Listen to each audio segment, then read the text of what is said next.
भगवान आहा एक बात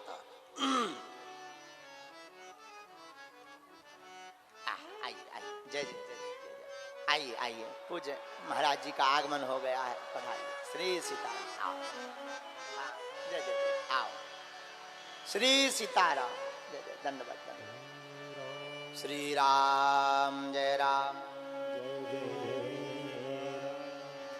श्री राम जय राम जय जय राम सिया राम जय जय सिया राम सिया राम जय राम जय जय राम सिया राम जय जय सिया राम सिया राम जय राम जय जय राम सिया राम जय जय सिया राम सिया राम जय राम जय जय राम बोलो सिया राम जय जय सिया राम। बहुत ही सौभाग्य की बात है।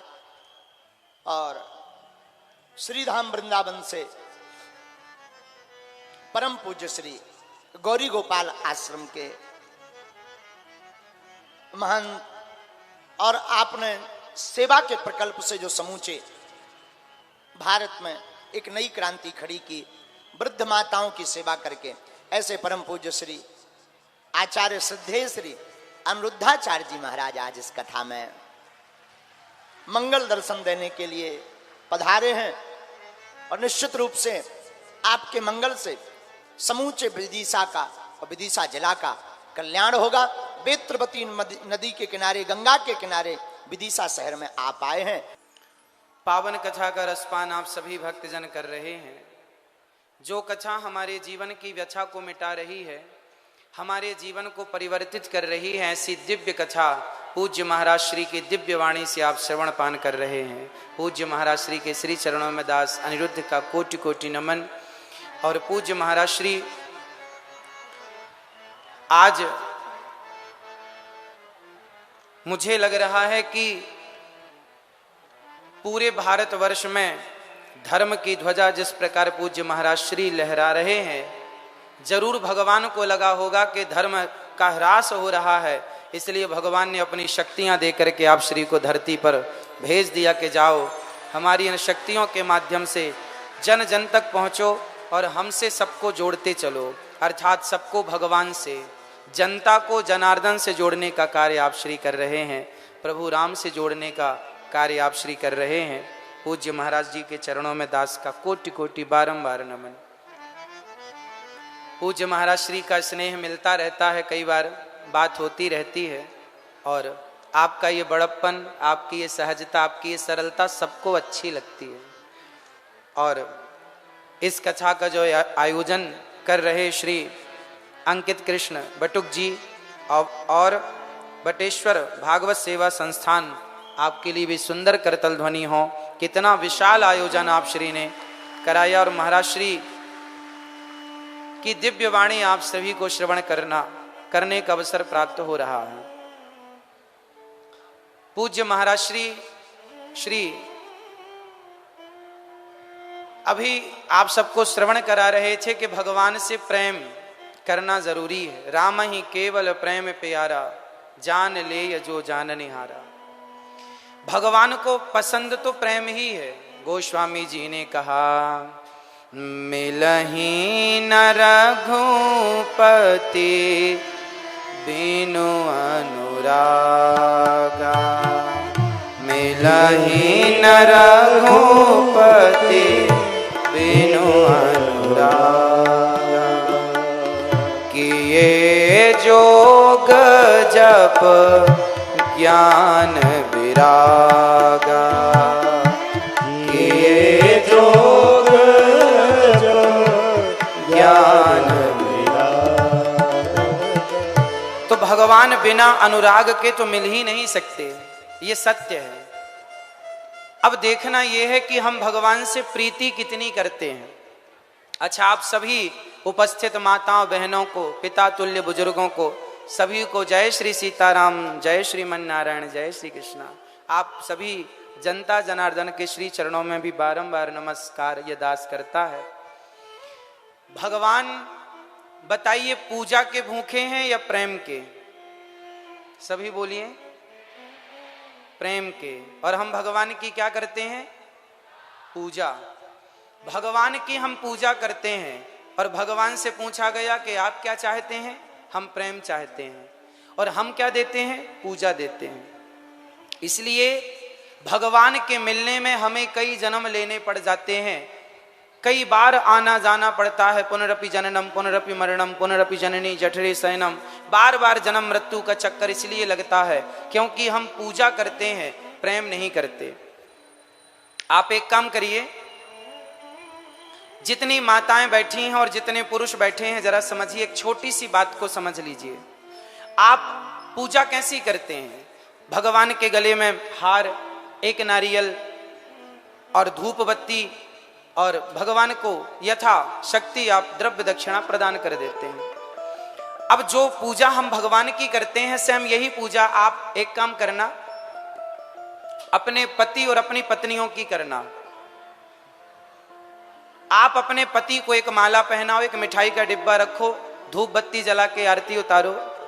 आप पूजा करो पति की, हार चढ़ाओ पति को, मिठाई का डिब्बा चढ़ाओ, सब चढ़ाओ पति को, और प्रेम करो पड़ोसी से।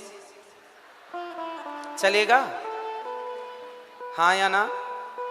चलेगा? अब आप अपनी पत्नी को मिठाई का डिब्बा दें, हार चढ़ाएं, पुष्प चढ़ाएं, आरती उतारें पत्नी की और प्रेम करें पड़ोसन से, चलेगा? नहीं। प्रेम, आपकी पत्नी आपसे प्रेम चाहती है, आपका पति आपसे प्रेम चाहता है, आपका पुत्र आपसे प्रेम चाहता है, वो आपसे पूजा नहीं चाहता। वो आपसे क्या चाहता है? जोर से सही बताइए। आप एक नारियल, एक मिठाई का डिब्बा और एक हार लेकर के खुश हो जाएंगे अपने पति या अपनी पत्नी से? और अपनी पत्नी अपने पति को ये इजाजत दे देंगे कि जाओ पूजा हमारी करो, प्रेम किसी और से करो? क्या ये इजाजत है आपके पास? हाँ या ना में उत्तर दीजिए। नहीं। उसी तरह अब यही व्यवहार हम भगवान से करते हैं। पूजा सवेरे से शाम तक भगवान की करते हैं और प्रेम संसार से करते हैं। भगवान ने कब कहा कि हमारी पूजा करो? भगवान ने तो सिर्फ यही कहा कि हमसे प्रेम करो। हम प्रेम के बल पर मिलते हैं। राम ही केवल प्रेम प्यारा। केवल प्रेम हमसे किया जाए, सच्चा प्रेम भगवान से किया जाए। किस तरह? गोपियों की तरह। गोपियां भगवान से क्या करती हैं? प्रेम करती हैं। और प्रेम कितना अद्भुत! जब भगवान श्री कृष्ण वृंदावन छोड़कर मथुरा गए तो मथुरा से वृंदावन बहुत दूर नहीं है, अधिक से अधिक 10 किलोमीटर, 12 किलोमीटर पैदल कोई जाएगा, सुबह जाए तो शाम तक मिल करके खूब आराम से वापस आ जाएगा। पर गोपियां सालों तक रोती रहीं। 10 किलोमीटर दूर कृष्ण थे, यदि प्रेम करती थी गोपियां तो जाकर मिल क्यों नहीं लिया गोपियों ने? जानते हैं क्यों नहीं मिली? क्योंकि गोपियां भगवान से प्रेम करती हैं। पूजा करती तो शायद जाके मिल लेती, पर वो तो प्रेम करती हैं। और प्रेम जानते हो क्या है?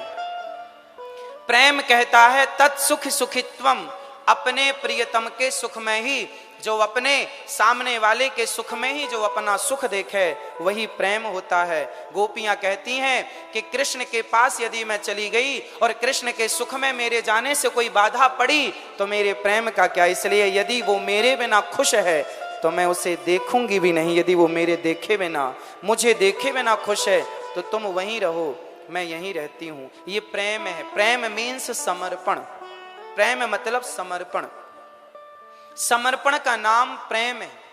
इसलिए सुनि केवट के बैन प्रेम लपेटे अटपटे विह से करुणा ऐन चितई जानकी लखन तन।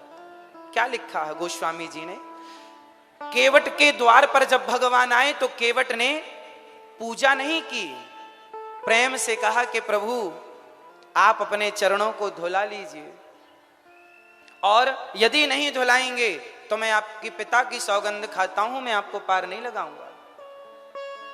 और आपके भगवान ने कहा कि हमें जल्दी जाना है। तो केवट ने कहा बगल में घाट है, पानी कमर तक है, चले जाओ। राम जी ने कहा हम तो चले जाएंगे, जानकी जी कैसे जाएंगी? केवट बोला बिना चरण धोए मैं आपको पार नहीं लगाऊंगा। सुनी केवट के बैन, मैं आपके मर्म को जानता हूं। कौन सा मर्म? छुअत शिला भई नारी सुहाई, जिनके चरणों की रज से पत्थर स्त्री हो गई। तो मेरी नाव तो लकड़ी की है, कहीं आपके चरणों के जादू से कहीं स्त्री ना बन जाए, इसलिए मैं आपके मर्म को जानता हूं। और केवट कहता है कि मैं आपको पार नहीं लगाऊंगा। केवट ने भगवान की पूजा की या भगवान से प्रेम किया? उत्तर दो आप सब। केवट ने भगवान की पूजा की या प्रेम किया? आप, इसका मतलब यह नहीं है कि भगवान की पूजा नहीं करनी, पूजा करना है, पर पहले प्रेम फिर पूजा। आप क्या करते हैं? सिर्फ पूजा नहीं, हम भगवान से प्रेम करें, और जब प्रेम होगा तो भगवान प्रेम की पूजा को स्वीकार करने आएंगे। और विदुरानी प्रेम से छिलके खवाएंगी तो ठाकुर जी छिलके खाएंगे, प्रेम से विदुरानी बेर खवाएंगी तो राम जी बेर खाएंगे, प्रेम से सुदामा सूखे तंडुल चावल खवाएंगे तो भगवान चावल खाएंगे। पूजा बाद में स्वीकार करेंगे। यदि प्रेम है तो हर पूजा स्वीकार है, और प्रेम नहीं है तो किसी पूजा को। दुर्योधन ने 56 भोग परोसा तो था, हे प्रभु ग्रहण कीजिए, कहां खाए भगवान? क्योंकि भगवान प्रेम को समझते हैं। इसलिए आप पुष्पमाला, मिठाई का डिब्बा, नारियल आप अपनी पत्नी को पहनाया करो, भगवान से तो सिर्फ प्रेम किया करो। पूजा पति की करो, पूजा पत्नी की करो, प्रेम भगवान से करो। आप क्या करते हैं? आप पूजा भगवान की करते हैं, प्रेम संसार के लोगों से करते हैं। बेटा मेरा, बेटी मेरी, परिवार मेरा, घर मेरा। कहो कि ये सब मेरा है, ये मत कहो कि ये सब मेरा है, ये कहो कि गोविंद मेरो है, गोपाल मेरो है। मीराबाई ने कहा कि मेरे तो गिरधर गोपाल, दूसरो ना कोई। समझिएगा, भगवान प्रेम चाहते हैं। अब किस प्रकार आप प्रेम कर सकते हैं वो आप देख लीजिए। पूज्य महाराज श्री का एक सपना है, और ये सपना हम सभी जनता जनार्दन का है। सपना क्या है? पूज्य महाराज श्री ने एक बेड़ा उठाया है हमारे अपने देश को हिंदू राष्ट्र बनाने का। कितने लोग चाहते हैं कि हमारा देश हिंदू राष्ट्र हो? कितने लोग चाहते हैं? चाहते हैं। तो क्या करना पड़ेगा हमें? केवल महाराज जी का ही धर्म है कि केवल वो ही ये सपना देखें? क्या आपका और हमारा ये सपना देखने का अधिकार नहीं है? एक बात बताऊं, यदि हिंदू राष्ट्र बनाना है देश को, तो आपको भी कुछ काम करने पड़ेंगे। पूज्य महाराज श्री ने तो जो करना था बेड़ा उठाया, और उसकी पूर्ति के लिए चल रहे हैं, जी जान लगा करके दिन रात कार्य कर रहे हैं, सेवा कर रहे हैं। अब आपका क्या काम है, हमारा क्या काम है? जरा हम अपना काम भी याद कर लें। एक बात बताओ, सड़क जब बन जाती है पूरी, तब मंत्री जी ओपनिंग करने आते हैं या पहले ही सड़क बने बिना ही ओपनिंग करने आ जाते हैं? बताओ। जब तैयार हो जाता है कोई भी काम तो सरकार आती है और क्या करती है? उसे ओपनिंग कर देती है, शुरुआत कर देती है। पुल बना, सड़क बनी, कुछ भी बना, सरकार आखिरी में आती है और ओपनिंग करके चली जाती। कोई भी नेता हो, कोई भी हो, उसके पहले की तैयारी इंजीनियरों की, मजदूरों की, वर्करों की पूरी सड़क तैयार करने में वो अपना पसीना बहाते हैं। इसका अर्थ समझ रहे हैं? हिंदू राष्ट्र बनाने के लिए प्रत्येक भारत के 140 करोड़ जो जनता, जिसमें सनातनी सम्मिलित हैं, उनकी जरूरत है। वो जिस दिन चाह लेंगे, अपने आप को बदल लेंगे, उस दिन हमारा देश हिंदू राष्ट्र हो जाएगा।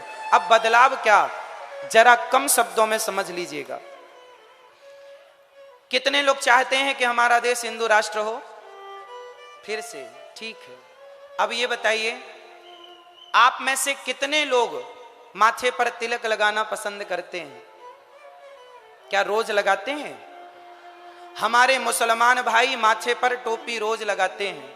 उन्हें कोई शर्म नहीं है टोपी लगाने में। तो सवाल आपसे है, जब आप सनातनी हो तो फिर तिलक लगाने में शर्म किस बात की? माथे पर तिलक लगाओ। पहला, यदि हिंदू राष्ट्र चाहते हैं तो पहले माथे पर तिलक लगाना सीखिए। दूसरा, यदि हिंदू राष्ट्र चाहते हैं तो दूसरा काम यह है कि सनातनी की पहचान किससे है? हम अहिंसा ही परमो धर्मः की बात करते हैं। जो मांस खाता हो, जो बकरा बकरी अपने स्वाद के लिए काटता हो, बताइए क्या वो सनातनी हो सकता है? इसलिए सबसे पहले शाकाहार अपनाना शुरू कीजिए।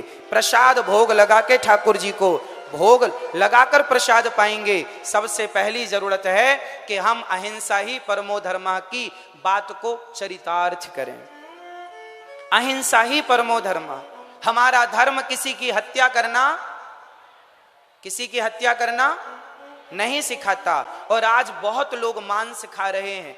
किसी के खानदान घरों में तो बकरा काटने की परंपराएं चल रही हैं, कुरीतियां चल रही हैं। तो आपको इन बुराइयों को जड़ से मिटाना होगा, तब जाकर हम हिंदू राष्ट्र का निर्माण कर सकते हैं। तीसरा, आप यदि हिंदू राष्ट्र चाहते हैं तो तीसरा काम आपको यह करना पड़ेगा कि चाहे पुरुष हो चाहे स्त्रियां हो, आपको नियम बनाना होगा कि आप लोगों को, खासकर पुरुष वर्ग, बेटा बुजुर्ग, सब मेरे नौजवान दोस्त भाई, आप जो पैंट शर्ट पहनते हैं वो पैंट शर्ट बताओ भारतीय पहनावा है या विदेशी? फिर हफ्ते में कम से कम एक दिन संडे के संडे धोती कुर्ता पहनकर तिलक लगाकर बाजार निकला करेंगे शॉपिंग करने के लिए। धोती कुर्ता, जो तुम्हारे दादाजी, जो तुम्हारे नाना जी धोती पहनते थे कांच लगाकर, हमारी भारतीयता को हमने मिटा दिया। अब हम मिटा कर कह रहे हैं कि हम हिंदू राष्ट्र चाहते हैं। आप पूज्य महाराज श्री के आदर्शों पर चलते हैं तो पूज्य महाराज श्री सुबह से शाम तक केवल सीताराम सीताराम का जाप करते हैं, आपको कराते हैं। आप तो चल रहे हैं उस मार्ग पर, अब जरूरत है हम सबको चलने की। कितने लोग हिंदू राष्ट्र चाहते हैं? सब चाहते हैं। तो बताओ, गीता कितने घरों में पढ़ी जाती है? रामचरितमानस कितने घरों में पढ़ी जाती है? बिना गीता पढ़े, बिना रामचरितमानस उस बात पर अमल करे जो लिखी है। जब तक भारत का बच्चा गीता और रामचरितमानस नहीं पढ़ेगा, जब तक उस बात पर नहीं चलेगा जो गोस्वामी जी ने या भगवान श्री कृष्ण ने अर्जुन को कहा, उन रास्तों पर नहीं चलेगा, तब तक हिंदू राष्ट्र की कल्पना कैसे होगी? इसलिए हिंदू राष्ट्र बनाने के लिए सरकार की मोहर लगनी तो बाकी है, बाद में लग ही जाएगी। पहले आपकी तैयारियां तो हों, और तैयारी ये हो कि प्रत्येक व्यक्ति आपके जेब में गीता तो हो, गीता के श्लोक आपके बच्चों को आवे। गीता क्या कहती है? गीता कहती है कर्मण्येवाधिकारस्ते मां फलेषु कदाचन। तू कर्म कर, फल की इच्छा ना कर। हमारा धर्म हमें इतना महान बनाता है। आज की स्कूली, कॉलेज की, यूनिवर्सिटियों की जितनी शिक्षाएं हैं, वो सारी शिक्षाएं केवल नौकर बना रही हैं, नौकरियां लेने वाले बन रहे हैं। हमारी संस्कृति यदि आप इसे फॉलो करें, इस संस्कृति पर काम करें, इसे चरितार्थ करें, तो आप नौकरी लेने वाले नहीं। चाणक्य ने चंद्रगुप्त को सम्राट बनाया था। यहां नौकरी देने वालों की पढ़ाई जाती है, यहां नौकरियां देने वाले होते हैं। हमारे सनातन का निर्माण, जब हमारा सनातन जब आपको शिक्षा देता है, जब हमारे गुरुजन, हमारे वेद पुराण आपको शिक्षा देते हैं, तो आपको सेल्फ डिपेंड, आत्मनिर्भर बना देते हैं। किसी के टुकड़ों पर पलने की जरूरत नहीं है आपको। यदि सनातनी हो तो आपको आज से ही अपने कुछ चीजों को बदलना पड़ेगा। सबसे पहले स्वभाव बदलना पड़ेगा। कितने लोग आज से तिलक लगाएंगे अपने मस्तक पर? तिलक लगाना सीखिए। सनातनी हो ना, लगाओ। शर्म किस बात की? झूठ बोलने में लोगों को शर्म नहीं आती, छल कपट करने में लोगों को शर्म नहीं आती, तो हमें तिलक लगाने में किस बात की शर्म? गुड मॉर्निंग गुड आफ्टरनून ना बोलकर क्या हम श्री सीताराम नहीं बोल सकते? क्या जय श्रीमन नारायण नहीं बोल सकते? हम अपनी परंपराओं को हम बचाएं। हिंदू राष्ट्र का सपना पूज्य महाराज श्री ने देखा है और हम सबको मिलकर इस सपने को साकार करने के लिए अपने को बदलना पड़ेगा। और जिस दिन हम बदल गए ना, तो सरकारें अपने आप इस पर मोहर लगा देंगी कि अब देश हिंदू राष्ट्र होना चाहिए। आखिरी मोहर सरकार की। तो आप श्री पूज्य महाराज श्री पूज्य बागेश्वर वाले महाराज जी पूज्य श्री धीरेन्द्र कृष्ण शास्त्री जी के श्री चरणों में ये दास कोटि कोटि नमन करता है। और आपका ये वेड़ा अत्यधिक सराहनीय है। सनातन की सबसे बड़ी सेवा आपके द्वारा हो रही है। हम यूं ही आपके साथ हैं और हम सभी भारतवासी, कितने लोग अपने आप से शुरुआत करेंगे, बदलाव अपने से शुरू करेंगे। पूरे विदिशा में झाड़ू लगाना एक व्यक्ति को जिम्मेदारी दी जाए कि पूरे विदिशा में झाड़ू लगाओ, तो एक व्यक्ति के वश का नहीं है। लेकिन विदिशा का प्रत्येक व्यक्ति यदि अपने अपने द्वार को, अपने अपने घर की सड़क को आगे साफ कर ले, तो पूरा विदिशा स्वच्छ हो जाएगा। बदलाव खुद से होगा, परिवर्तन स्वयं से होगा। यदि हम अपने आप को बदल लेंगे तो समाज बदल जाएगा, और समाज बदलता है ना तो क्षेत्र बदल जाता है, और क्षेत्र के बदलने से राज्य बदलते हैं, और राज्य के बदलाव से देश बदल जाता है, और देश बदल जाए तो दुनिया का ध्यान उस देश की ओर आकर्षित होता है जिस देश की संस्कृति सबसे श्रेष्ठ हो। और सबसे श्रेष्ठ संस्कृति वाला देश पूरी दुनिया में कोई है तो भारत ही है। बोलिए भारत माता की। पूज्य महाराज श्री के श्री चरणों में बारंबार नमन। आप सभी माताओं बहनों भक्तजनों को बारंबार नमन। सबके श्री चरणों में दास सभी की चरण धूली माथे पर सजा रहा है, सभी को बारंबार नमन। कथा में विघ्न बनकर ये दास पहुंचा है और पूज्य महाराज श्री की दिव्य अमृतमयी वाणी हम श्रवण कर रहे थे, और पूज्य महाराज श्री के सपने को साकार करने के लिए हम सभी कंधे से कंधा मिलाकर चल रहे हैं।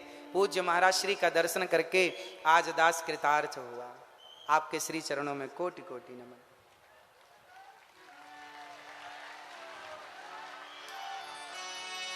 श्री राम जय राम जय जय राम।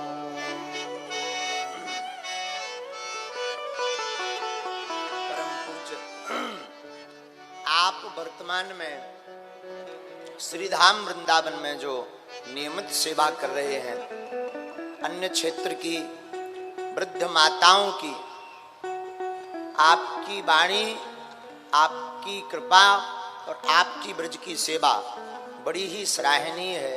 परम पूज्य श्री श्रद्धेय श्री अनुद्धाचार्य जी महाराज जी आज पधारे और आपके पधारने से समूचा विदिशा गदगद हुआ है।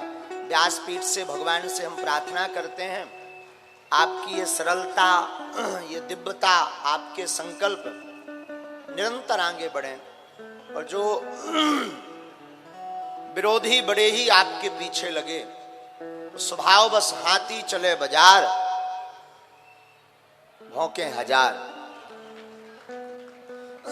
अभी हमको मीडिया के माध्यम से जानकारी मिली कि किसी ने आपको एक पत्र भेजा, आश्रम में डाला कि आप अगर करोड़ों रुपए नहीं देंगे तो बम से उड़ा देंगे आपके आश्रम के लिए। हम महाराज जी से प्रार्थना करेंगे, गीदड़ों की भपकियों से शेर डरता नहीं है। ये गीदड़ है महाराज जी, बने रहते हैं, हमारे भी पीछे कई लगे रहते हैं, ऐसा कर देंगे वैसा कर देंगे। हमने कहा कभी सामने आना तब बताएंगे कैसा कर देंगे। और आप जहां वृंदावन में रहते हो उस ब्रज के ऊपर जब संकट आया तो वही कृष्ण कन्हैया गिरधारी बने हैं, और आप उसी ब्रज क्षेत्र में रहते हैं। और हमें अपने ठाकुर पर भरोसा है, जो पत्र भेजने वाला है वो एक दिन सामने भी आएगा। और ऐसी चीजें तो चलती रहती हैं। आपके रक्षक स्वयं श्री जगन्नाथ हैं, स्वयं श्री माधव गिरधारी हैं, आपको डरना नहीं है। बागेश्वर पीठ आपके साथ है, हम ऐसे लोगों की ठटरी बार करके रहेंगे।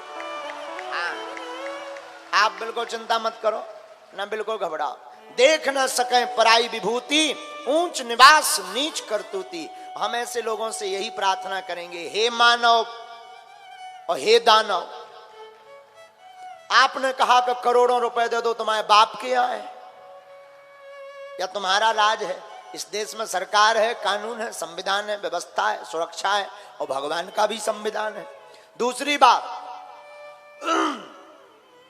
आप जो कर रहे हैं मानवों की सेवा, वृद्ध माताओं की सेवा, उनके लिए भोजन की व्यवस्था, आवास की व्यवस्था, आपको तो सहायक होना चाहिए। हे मानव श्रेष्ठ, जो आप उस सहायक की जगह बाधक बन रहे हो, साधक नहीं बन सकते तो बाधक तो मत बनो। लेकिन महाराज जी आदि काल से ही कालनेमी होते रहे, इनका उद्देश्य और कुछ नहीं होता है, मन को विचलित करना होता है। आप भयभीत ना हो। हम भगवान बागेश्वर बालाजी, हम तो कुछ नहीं जानते, मूर्ख आदमी है, लेकिन बालाजी और श्री सन्यासी बाबा के चरणों में प्रार्थना करते हैं कि भगवान बागेश्वर बालाजी आपको दीर्घायु दें, और जहां भी आपको जरूरत पड़े, अब पड़े क्या, आपको बोलने की आवश्यकता ही नहीं है भाई, बोल करके कोई सहयोग करे तो क्या मतलब का। हम आपके साथ हैं, आपके ऊपर कोई इस प्रकार की आंच आएगी तो सबसे पहले हम आगे खड़े हैं और ऐसे लोगों की ठठरी बार देंगे, नहीं छोड़ेंगे, और बालाजी इसका दंड भी उनको देंगे। ये सिर्फ और सिर्फ इसलिए करतूत, और आपके साथ पूरा ब्रजमंडल भी है, ब्रजवासी भी आपके साथ हैं। हम ब्रजवासियों से चर्चा करते रहते हैं, तो ब्रजवासी भी आपके साथ हैं। और ये जो धमकी भरा पत्र मिला है, तो हम तो यही कहेंगे कि बहुत जल्दी वो पकड़ा जाए, और लगेगा भी तो हम बालाजी के चरणों में अर्जी लगा के उसको पकड़वाने की भी बालाजी से प्रेरणा लेंगे, सन्यासी बाबा से प्रेरणा लेंगे। भाई कमाई कब काम आएगी शक्ति के, बाद में आएगा। तो हम अपने सन्यासी बाबा से भी प्रार्थना करेंगे। तो आप आज कथा में पधारे, बड़ा आनंद मिला, और एक भाव के साथ हम कथा को आगे बढ़ाएं। क्यों भैया, भगवान केवल हमारे हैं, भगवान हमारे हैं, ये तो बहुत अच्छा भाव है। लेकिन भगवान केवल हमारे हैं, ये बहुत बुरा भाव। भगवान सबके हैं, और सच तो ये है भगवान ही हमारे हैं, वही सहारे हैं, बाकी सब झूठे किनारे हैं। इसलिए दोनों हाथ उठाकर पागल बन जाओ।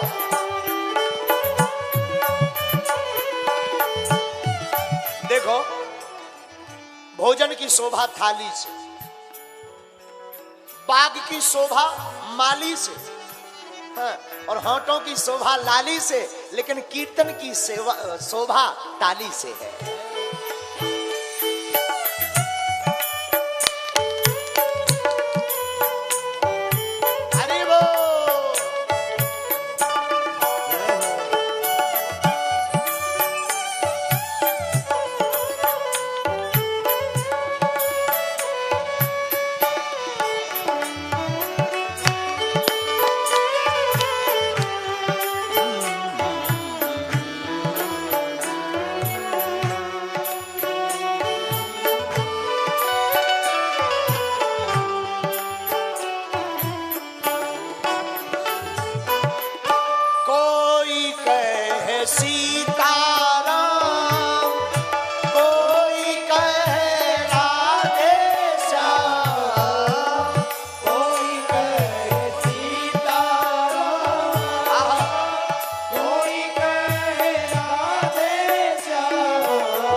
के सहारा हरि का भजन करो, हरि है हम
अपने अपने मताई बाप की